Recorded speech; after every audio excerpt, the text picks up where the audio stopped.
योग क्रियाओं में सर्वश्रेष्ठ योगासन है और शरीर को स्वस्थ रखने का बेहतर माध्यम है। इसी बात को ध्यान में रखते हुए रानी दुर्गावती विश्वविद्यालय के शारीरिक शिक्षण विभाग के द्वारा सामूहिक सूर्य नमस्कार का आयोजन किया गया। मध्य प्रदेश उच्च न्यायालय को 6 नए जज मिल गए हैं, जिन्होंने साउथ ब्लॉक सभागार में गरिमामय माहौल में आयोजित कार्यक्रम के दौरान शपथ ग्रहण की। हाईकोर्ट के मुख्य न्यायाधीश आर.वी. मलिमत द्वारा नवनियुक्त न्यायमूर्तियों को शपथ दिलाई गई। संत शिरोमणि रविदास जयंती के उपलक्ष्य में रविदास समाज के द्वारा जिला अस्पताल में मरीजों को फल वितरित कर उनके शीघ्र स्वास्थ्य लाभ की कामना की गई। कलेक्ट्रेट में आयोजित साप्ताहिक जनसुनवाई में शहरी और ग्रामीण क्षेत्रों से आए लगभग 150 आवेदकों ने अपनी परेशानियों से अधिकारियों को अवगत कराया और उनका निदान कराने की मांग की। सिहोरा उप जेल में पदस्थ महिला जेल प्रहरी के विरुद्ध उसके पति ने प्रताड़ना का आरोप लगाते हुए एसपी कार्यालय में आयोजित जनसुनवाई में अपनी शिकायत एसपी से की और मदद की गुहार लगाई। गुप्तेश्वर से शारदा चौक की 50 फीट चौड़ी सड़क अतिक्रमणों के कारण 6 फीट की रह गई है और अतिक्रमणकारियों के आगे नगर निगम प्रशासन पौना साबित हो रहा है। क्षेत्रीय लोगों ने नगर निगम जनसुनवाई में शिकायत करते हुए आंदोलन की चेतावनी दी। कलेक्टर इलैया राजा टी ने सिविक सेंटर में चल रहे विकास कार्यों का निरीक्षण किया और उद्यान के निर्माण कार्य में घटिया ईंटों के उपयोग पर अधिकारियों एवं ठेकेदार को जमकर फटकार लगाई और नाराजगी जताई। वहीं क्षेत्र की सफाई व्यवस्था भी दुरुस्त रखने के निर्देश दिए। प्रधानमंत्री स्वनिधि योजना के तहत 10,000 और 20,000 रुपए का लोन पथ विक्रेताओं को दिलाने के लिए नगर निगम मुख्यालय में लोन मेला लगाया गया। इस मेले में 1 दर्जन से ज्यादा बैंकर शामिल हुए और एक दिन में 1,000 हितग्राहियों को लोन दिलाने का लक्ष्य तय है। संजय गांधी वार्ड में बनी पानी की टंकी को चालू कराने के लिए कांग्रेस कार्यकर्ताओं ने नगर निगम मुख्यालय का घेराव किया। कांग्रेस कार्यकर्ताओं ने आरोप लगाया कि पानी की टंकी बने 2 वर्ष पूर्ण हो गए हैं, लेकिन अब तक पानी की पाइपलाइन नहीं बिछाई गई है। जबलपुर वन परिक्षेत्र के अंतर्गत आने वाले इंद्राना के जंगल में एक तेंदुए की मृत हालत में मिलने की घटना सामने आई है। वन विभाग का अमला घटना की खबर मिलने के बाद मौके पर पहुंचा था, जहां से तेंदुए के शव को पोस्टमार्टम के लिए जबलपुर लाया गया। ऐसे में कयास लगाए जा रहे हैं कि तेंदुए की मौत करंट लगने से हुई है। के कुख्यात बदमाश महादेव अवस्थी उर्फ महादेव पहलवान के विरुद्ध लाडगंज पुलिस ने एफआईआर दर्ज की है। यादव कॉलोनी में रहने वाली एक महिला की शिकायत पर लाडगंज पुलिस ने महादेव पहलवान और उसके साथियों के विरुद्ध प्रकरण दर्ज किया है। अघोषित बिजली कटौती और बिजली के अनाप शनाप बिलों की समस्या लेकर शक्ति भवन का घेराव करने पहुंचे कांग्रेस कार्यकर्ताओं पर पुलिस ने लाठीचार्ज किया, जिसके चलते देर तक हंगामा मचा रहा। कांग्रेस नेताओं का कहना है कि कांग्रेस दमनात्मक कार्यवाहियों से डरने वाली नहीं है। बिजली आंदोलन और तेज होगा जब तक जनता को राहत नहीं मिल जाती।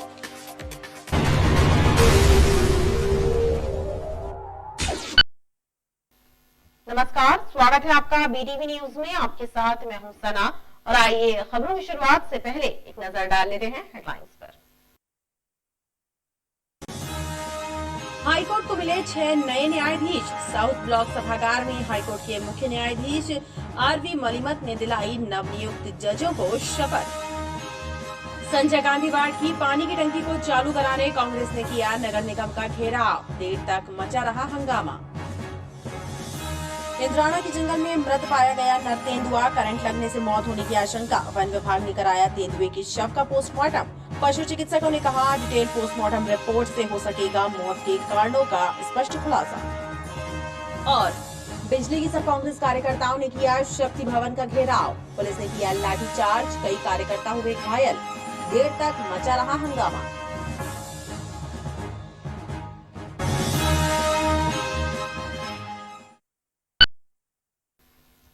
सूर्य नमस्कार योग क्रियाओं में सर्वश्रेष्ठ योगासन है और शरीर को स्वस्थ रखने का बेहतर माध्यम है। इस बात को ध्यान में रखते हुए रानी दुर्गावती विश्वविद्यालय के शारीरिक शिक्षण विभाग के द्वारा सामूहिक सूर्य नमस्कार का आयोजन किया गया। ओम सूर्याय नमः।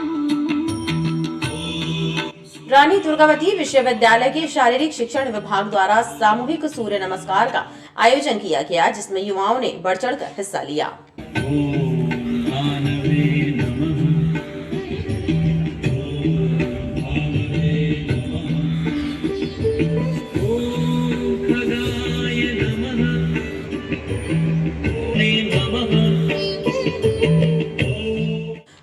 नमस्कार अपने आप में संपूर्ण व्यायाम है, जिसके करने से न केवल नई ऊर्जा का संचार होता है बल्कि शरीर भी फिट रहता है। वहीं देश भर में 75 करोड़ सूर्य नमस्कार के आयोजन की श्रृंखला में विश्वविद्यालय ने भी अपना योगदान दिया। शारीरिक शिक्षण विभाग द्वारा आयोजित 75 करोड़ सूर्य नमस्कार में विभाग के छात्रों ने अपनी सहभागिता प्रदान करी। कार्यक्रम के मुख्य अतिथि माननीय यशस्वी कुलपति प्रोफेसर कपिल देव मिश्र मौजूद थे, नागेश राव जी मौजूद थे, दिनेश सिंह ठाकुर जी मौजूद थे। विभाग के अन्य अतिथि विद्वान और छात्र सम्मिलित हुए। आज छात्रों के द्वारा शिक्षकों के द्वारा ये संकल्प लिया गया कि प्रतिदिन प्रतियोगिता अपनी नियमित प्रशिक्षण के पश्चात सूर्य नमस्कार से उस सेशन को विराम दिया जाएगा, जिससे समाज में छात्रों में ये टेंडेंसी डेवलप हो कि वो नियमित रूप से इसको प्रैक्टिस करें ताकि वो फिजिकली और मेंटली वो फिट हो सके। हमारा देश इस वर्ष को आज़ादी के अमृत महोत्सव के रूप में मना रहा है। इसी कड़ी में पतंजलि योगपीठ के संस्थापक परम आदरणीय परम पूज्य स्वामी रामदेव महाराज जी, नेशनल योगासना स्पोर्ट्स फेडरेशन के अध्यक्ष परम आदरणीय उदित सेठ जी और नेशनल योगासना स्पोर्ट्स फेडरेशन के महासचिव परम आदरणीय जयदीप आर्या जी, आचार्य नागेन जी, आप सभी का संकल्प था कि हम पूरे राष्ट्र को 75 करोड़ सूर्य नमस्कार प्रदान करेंगे। उसी कड़ी में आज रानी दुर्गावती विश्वविद्यालय के शारीरिक शिक्षण विभाग द्वारा इस कार्यक्रम को आयोजित किया गया। सूर्य नमस्कार में बड़ी संख्या में युवा शामिल रहे। मध्य प्रदेश उच्च न्यायालय को 6 नए जज मिल गए हैं, जिन्होंने साउथ ब्लॉक सभागार में गरिमामय माहौल में आयोजित कार्यक्रम के दौरान शपथ ग्रहण की। हाईकोर्ट के मुख्य न्यायाधीश आर.वी. मलिमथ द्वारा नवनियुक्त न्यायमूर्तियों को शपथ दिलाई गई। इस अवसर पर हाईकोर्ट के न्यायाधीश और अधिवक्तागण मौजूद रहे। मध्य प्रदेश उच्च न्यायालय के साउथ ब्लॉक सभागार में गरिमामय माहौल में आयोजित कार्यक्रम के दौरान हाईकोर्ट के मुख्य न्यायाधीश आर.वी. मलिमथ द्वारा 6 नवनियुक्त न्यायाधीशों को शपथ दिलाई गई। In the name of God, that I will bear true faith and allegiance to the Constitution of India as by law established.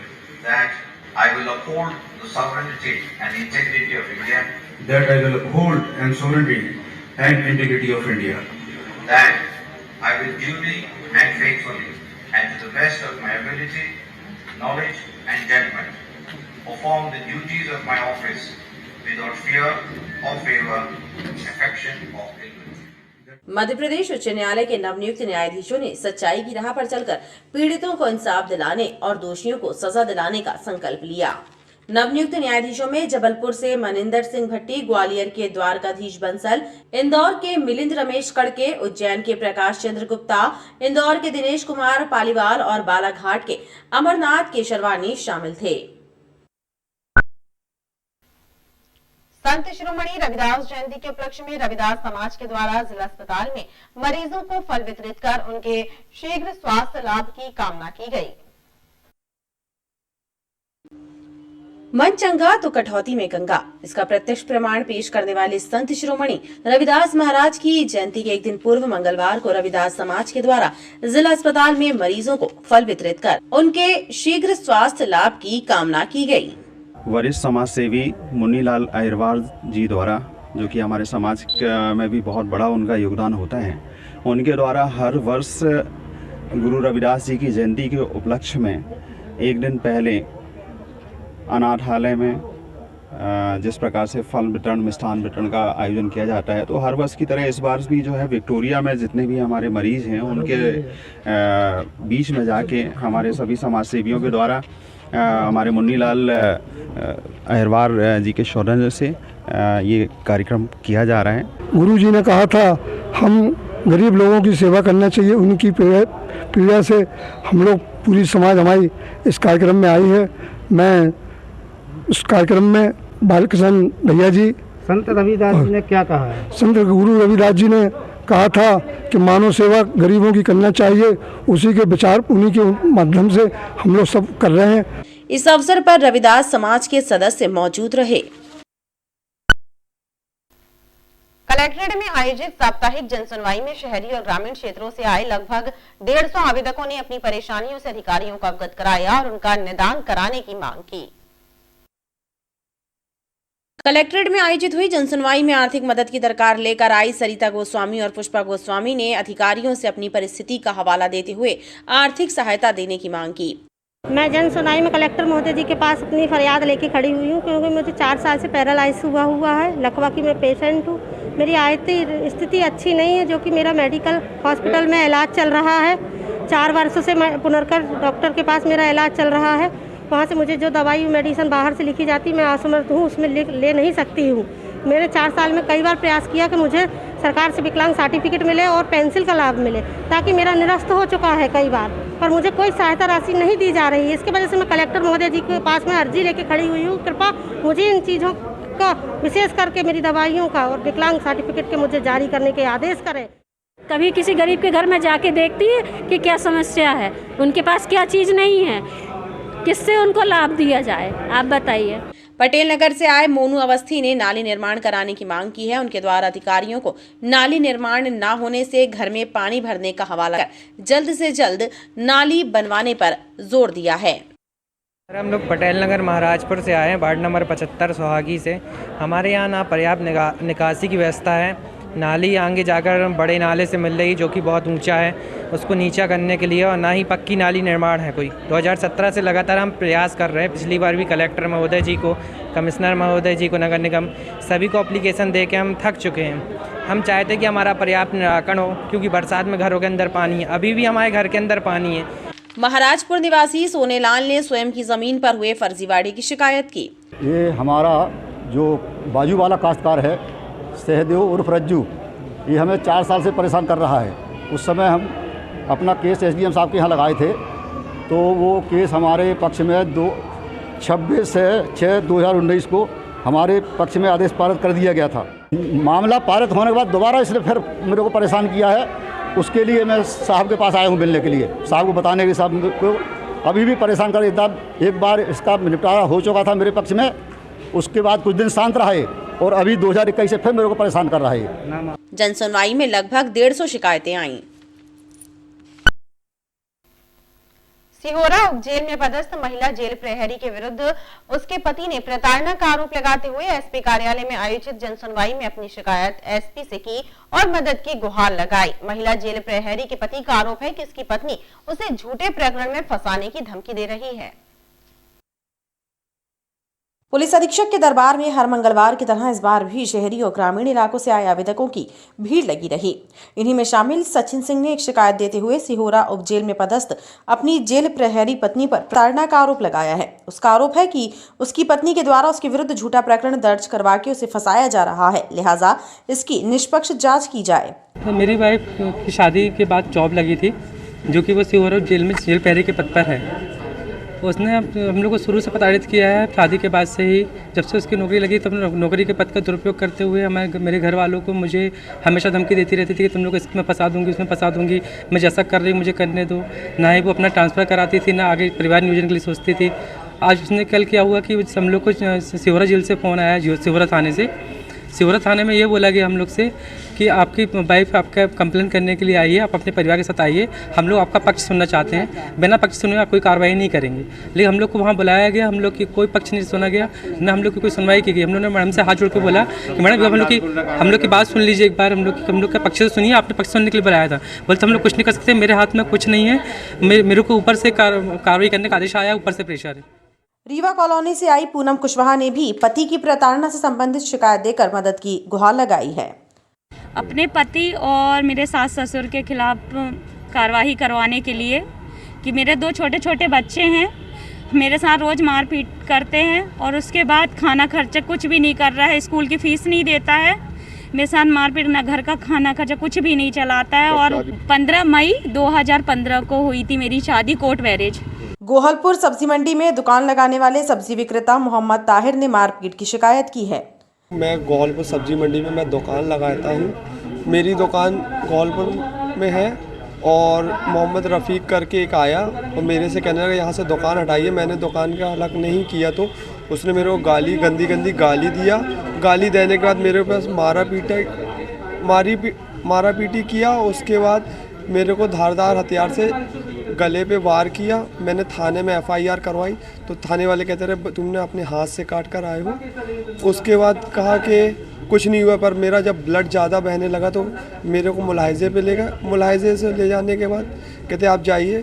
थोड़ी देर के लिए उसको बंद किया, उसके बाद उसको छोड़ दिए। SP कार्यालय की जनसुनवाई में लगभग 42 मामले सामने आए हैं। आज जनसुनवाई में कुल 42 मामले सामने आए हैं, जिसमें अधिकतर मामले पारिवारिक हैं, जिसमें सास द्वारा बहू को प्रताड़ित करना या बहू द्वारा सास को प्रताड़ित करना, एवं कुछ मामले ऐसे भी आए हैं संज्ञान में जिनमें वृद्ध जनों को उनके पुत्र या पुत्री द्वारा उनको प्रताड़ित किया जा रहा है। तो उनको संबंधित थानों को भी मार्क कर दिया गया है और हमारे यहाँ एक विशेष आलम्बन शाखा भी है और परिवार परामर्श केंद्र है, तो संबंधितों को वहाँ पे भेजा गया है ताकि उनकी वहाँ बेहतर काउंसलिंग हो सके और अच्छे से कार्य हो सके। गुप्तेश्वर मंदिर से शारदा चौक की 50 फीट चौड़ी सड़क अतिक्रमण के कारण 6 फीट की रह गई है और अतिक्रमणकारियों के आगे नगर निगम प्रशासन बौना साबित हो रहा है। क्षेत्रीय लोगों ने नगर निगम की जनसुनवाई में शिकायत करते हुए आंदोलन की चेतावनी दी है। इस शिकायत सहित कुल 14 शिकायतें इस सप्ताह जनता दरबार में पहुंची। नगर निगम में आयोजित हुई साप्ताहिक जनसुनवाई में इस सप्ताह कुल 14 शिकायतें पहुंची, जिनमें अधिकांश शिकायतें अतिक्रमण शाखा और भवन शाखा से संबंधित रहीं। गुप्तेश्वर से आए लोगों ने शिकायत की कि 50 फीट चौड़ी सड़क पर अतिक्रमणों की इतनी भरमार है कि सड़क सिर्फ 6 फीट चौड़ी बची है। लोगों का आवागमन मुश्किल हो रहा है, लिहाजा बेजा कब्जे हटाए जाएं। नगर निगम की सरकारी सड़क पे 45 फुट चौड़ी सड़क है, जिसके ऊपर पूरा अतिक्रमण है। 5-6 फुट रास्ता जाने को है और उस रोड के ऊपर गुप्तेश्वर मंदिर से शारदा चौक तक ये रोड पहुंचती है और शारदा चौक से पहले श्री राम मार्बल के सामने से लेकर शारदा चौक का पीछे का हिस्सा नागपुर रोड के पैरेलल है। पूरे के पूरे रास्ते पे अतिक्रमण है। वहीं आनंद नगर से आए एक बुजुर्ग ने कंजरवेंसी पर दबंगों द्वारा कब्जा किए जाने की शिकायत की और मदन महल से आए परिवार ने भूमि अधिग्रहण की राशि नहीं मिलने की शिकायत की है। समस्या हमारी ये है कि हमारी कंजरवेंसी किसी भाईजान ने दवाई हुई है पीछे, तो हमारा सेफ्टी टैंक वगैरह सब बंद है। 2019 से हम लोग परेशान हैं, तो कोई कार्रवाई हो नहीं रही करके। तो पूरा नाप तोल इन्होंने कर दिया है। उनकी पूरी टीम गई थी यहाँ की नगर निगम की, पूरा वहाँ नाप तोल करके निशान सब लगाया है। तो निशान लगाने के बाद भी ऊपर कोई कार्रवाई नहीं हो रही है। भुगतान नहीं हो रहा। हमारा लैंड पे ज़मीन ली थी हमारी, उसका मुआवजे का भुगतान नहीं हुआ। ज़मीन ली थी 14 में, आज 8वां साल। मदन महल। किस उपलक्ष्य में ली थी? वो ज़मीन ली थी चौड़ीकरण के लिए। अधिग्रहण की। कितनी करीब राशि आपकी? राशि हमारी बनी है 12,49,000। अभी तक नहीं हो पाया? नहीं, आता हूँ मेमो देकर चला जाता हूँ। सभी शिकायतों पर सुनवाई करते हुए अपर आयुक्त महेश कुमार कोरी एवं उपायुक्त अंजू सिंह ने आवेदकों को उचित कार्यवाही का भरोसा दिलाया है। कलेक्टर इलैया राजा टी ने सिविक सेंटर में चल रहे विकास कार्यों का निरीक्षण किया और उद्यान के निर्माण कार्य में घटिया ईंटों के उपयोग पर अधिकारियों एवं ठेकेदार को फटकार लगाते हुए नाराजगी जताई। वहीं क्षेत्र की सफाई व्यवस्था भी दुरुस्त रखने के निर्देश दिए। कलेक्टर इलैया राजा टी ने सिविक सेंटर में स्मार्ट सिटी के तहत चल रहे निर्माण कार्यों का निरीक्षण कर उद्यान के विकास और सौंदर्यीकरण के कार्य में घटिया ईंटों का उपयोग करने पर ठेकेदार को जमकर फटकार लगाई। इसके अलावा उन्होंने अधिकारियों को इस ओर ध्यान देने की हिदायत भी दी। कलेक्टर ने क्षेत्र की सफाई व्यवस्था का जायजा लेकर साफ सफाई बेहतर ढंग से करने के निर्देश दिए। वहीं उन्होंने कहा कि वो जल्द ही निर्माण कार्यों का निरीक्षण करने दोबारा आएंगे।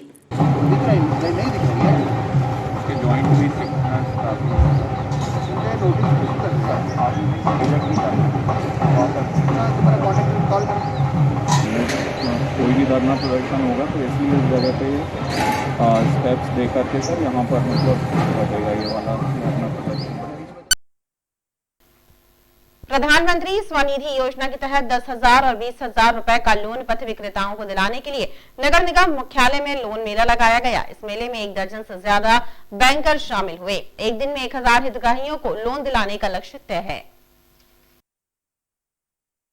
नगर निगम की शासकीय योजना शाखा द्वारा अब तक 37,000 से ज्यादा पथ विक्रेताओं को प्रधानमंत्री स्वनिधि योजना का लोन दिलाया जा चुका है। इसी आंकड़े को आगे बढ़ाने के लिए नगर निगम में लोन मेले का आयोजन किया गया, जिसमें 1 दर्जन से ज्यादा बैंकर शामिल हुए। पीएम स्वनिधि को अभी प्रायोरिटी में लेते हुए हर बैंक ने अपने अपने कैंप ऑर्गेनाइज किए हैं। इसी संदर्भ में नगर निगम जबलपुर द्वारा भी आज सामान्य बैंकों से अपेक्षा की है कि इस जो कैंप में आयोजन करके सभी जो पात्र लोग हैं उनको एटलीस्ट लोन दे दे। 10,000 रुपये की पात्रता है तो 10,000 रुपये की, और 20,000 रुपये की पात्रता है तो 20,000 का लोन प्रोवाइड कर दें। कितनी करीब होगी आज? 1,000 करीब लोगों का आज टारगेट किया गया है कि सभी को वितरण हो सके, बट अब देखते हैं कि कितने हितग्राही आज आ जाएंगे। 5 बजे तक का कैंप है। ये कैंप 11 बजे से लेकर 5 बजे तक का है। जितने भी हितग्राही आएंगे सभी को डॉक्यूमेंटेशन के बाद लोन डिसबर्स किया जाएगा। दरअसल जो हितग्राही ये शिकायत कर रहे हैं कि बैंक उन्हें सहयोग नहीं कर रहा है, उन्हीं हितग्राहियों को राहत दिलाने के लिए लोन मेले का आयोजन किया गया। इसमें नगर निगम के अधिकारी कर्मचारी भी हितग्राहियों का सहयोग कर रहे हैं। संजय गांधी वार्ड में बनी पानी की टंकी को चालू कराने के लिए कांग्रेस कार्यकर्ताओं ने नगर निगम मुख्यालय का घेराव किया। कांग्रेस कार्यकर्ताओं ने आरोप लगाया कि पानी की टंकी बने 2 वर्ष पूर्ण हो गए हैं, लेकिन अब तक पानी की पाइपलाइन नहीं बिछाई गई है। ये लापरवाही गर्मी के मौसम में जनता पर आफत बनकर टूटेगी। कांग्रेस कार्यकर्ताओं ने नगर निगम मुख्यालय का घेराव करते हुए जल विभाग के अधिकारियों पर संजय गांधी वार्ड की उपेक्षा करने का आरोप लगाया है। कांग्रेस कार्यकर्ताओं ने कहा है कि वार्ड में पानी की टंकी बनकर तैयार है, लेकिन अब तक पाइपलाइनों का मिलान नहीं कराया गया है, जिससे गर्मी में जल संकट गहराने की आशंका है।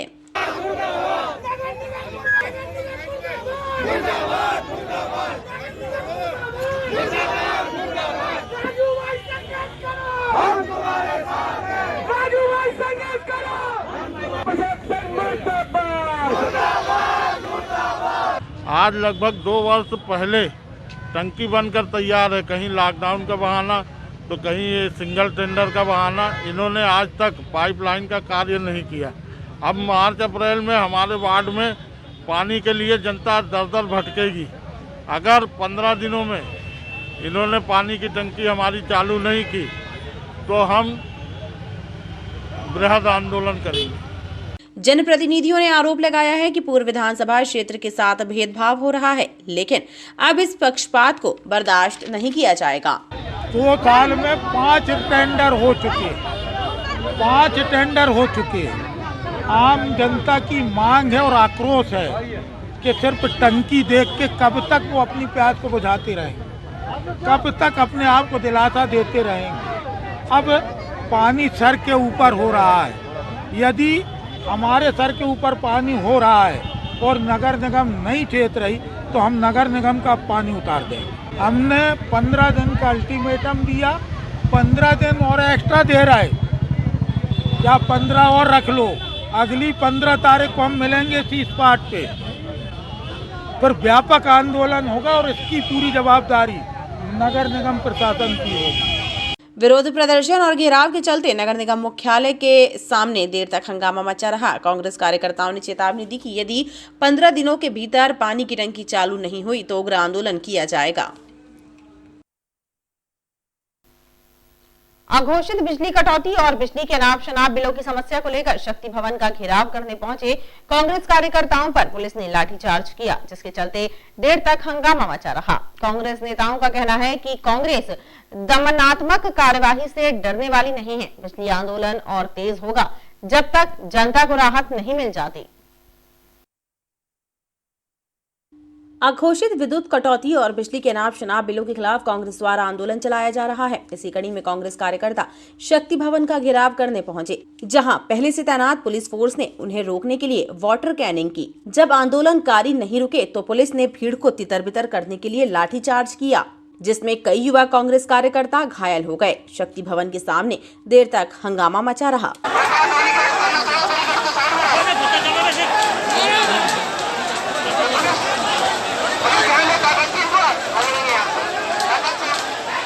कांग्रेस कार्यकर्ताओं ने कहा कि वह सरकार और पुलिस की दमनकारी नीतियों से डरने वाले नहीं हैं। उनका ये आंदोलन चलता रहेगा क्योंकि जनता बिजली की समस्या से त्रस्त है। गरीब आदमी के पास खाने को भोजन नहीं है, उसे 10-20 हजार रुपए का बिजली का बिल थमाया जा रहा है, जो उचित नहीं है।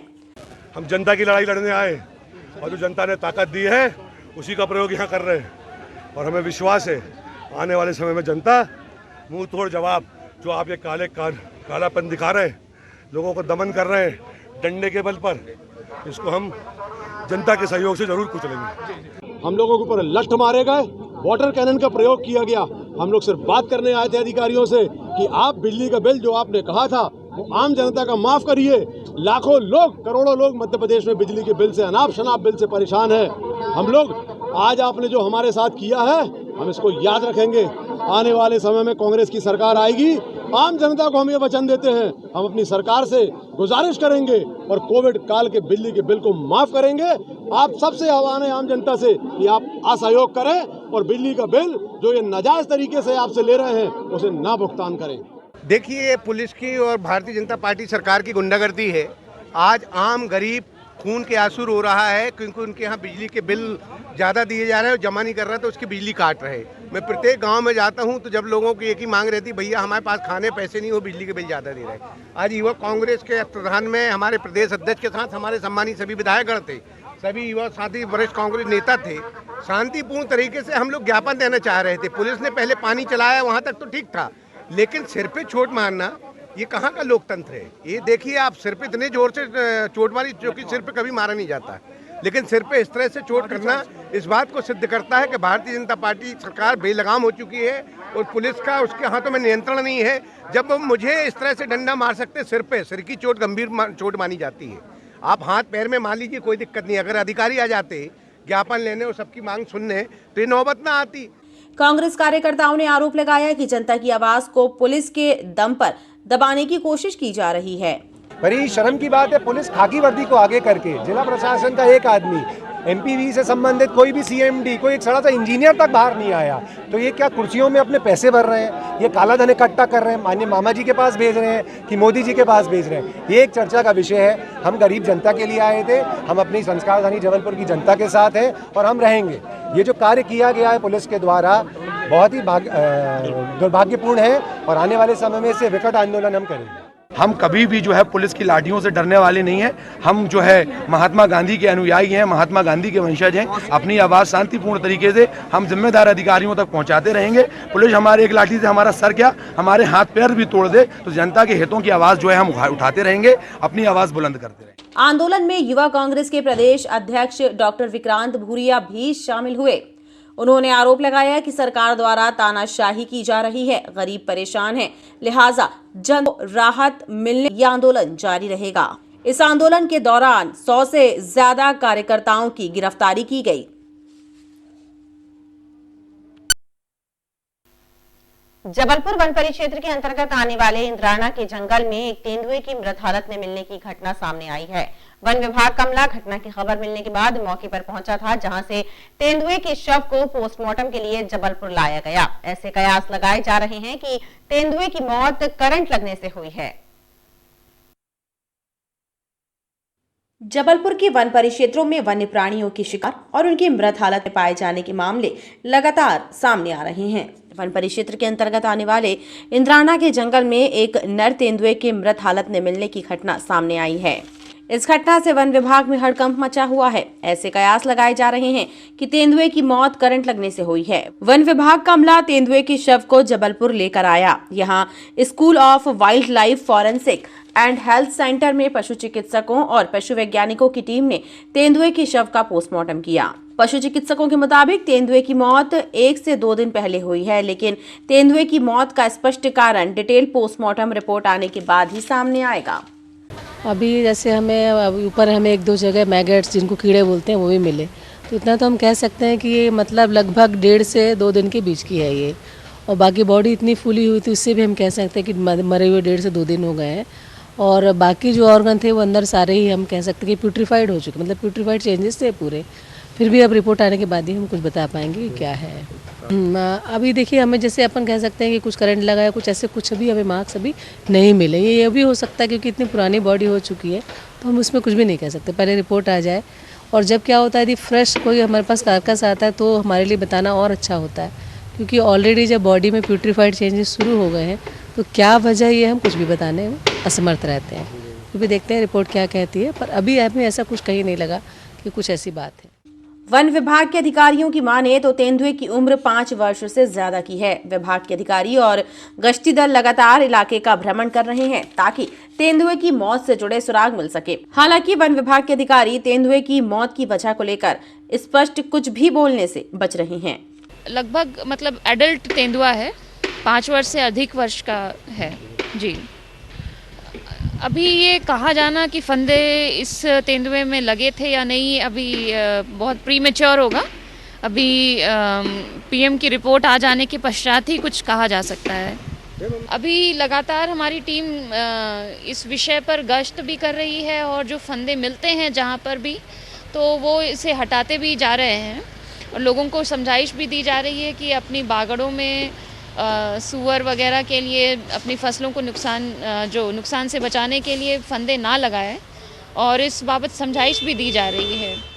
जबलपुर वन्य परिक्षेत्र में तेंदुए की मौत के मामले लगातार सामने आ रहे हैं। जंगलों में वन्य प्राणियों के शिकार के लिए शिकारी घात लगाकर करंट का तार बिछाते हैं और वन्य प्राणी इसकी चपेट में आ जाते हैं। एक बार फिर तेंदुए की मौत ने जंगलों में वन्य प्राणियों की सुरक्षा के मुद्दे पर सवाल खड़े कर दिए हैं। कोतवाली थाना क्षेत्र के कुख्यात बदमाश महादेव अवस्थी उर्फ महादेव पहलवान के विरुद्ध लाडगंज पुलिस ने एफआईआर दर्ज की है और यादव कॉलोनी में रहने वाली एक महिला की शिकायत पर लाडगंज पुलिस ने महादेव पहलवान और उसके साथियों के विरुद्ध प्रकरण दर्ज किया है। महादेव पहलवान फिलहाल जेल में बंद है। पुलिस जल्द ही इस मामले में उसे रिमांड पर लेकर पूछताछ करने की तैयारी में है। कोतवाली क्षेत्र के कुख्यात बदमाश महादेव अवस्थी उर्फ महादेव पहलवान सहित अन्य लोगों के विरुद्ध लाडगंज थाने में एक और एफआईआर दर्ज हुई है। यादव कॉलोनी निवासी एक महिला रोजी ढिमोले की शिकायत पर पुलिस ने प्रकरण दर्ज किया है। लाडगंज पुलिस से मिली जानकारी के मुताबिक रोजी ढिमोले के पति ललित सोनी ने व्यापारिक जरूरत के लिए सराफा निवासी प्रमोद पांडे से 3% मासिक ब्याज पर 2 लाख रुपए वर्ष 2014 में उधार लिए थे। बाद में प्रमोद पांडे ने उनसे कहा कि पैसा महादेव पहलवान का, और ये बोलकर उसने महादेव पहलवान से उनकी मुलाकात कराई।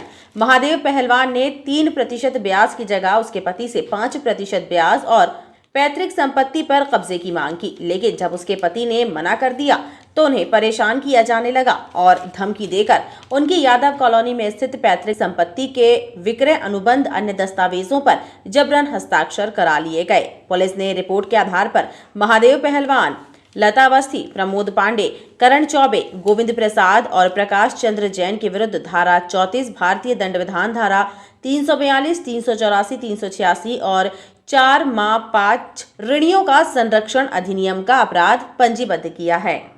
महादेव पहलवान फिलहाल जेल में बंद है, जिसे पुलिस रिमांड पर लेकर पूछताछ करने की तैयारी की जा रही है। और खबरों का सिलसिला लगातार जारी रहेगा। आप देखते रहिए BTV न्यूज।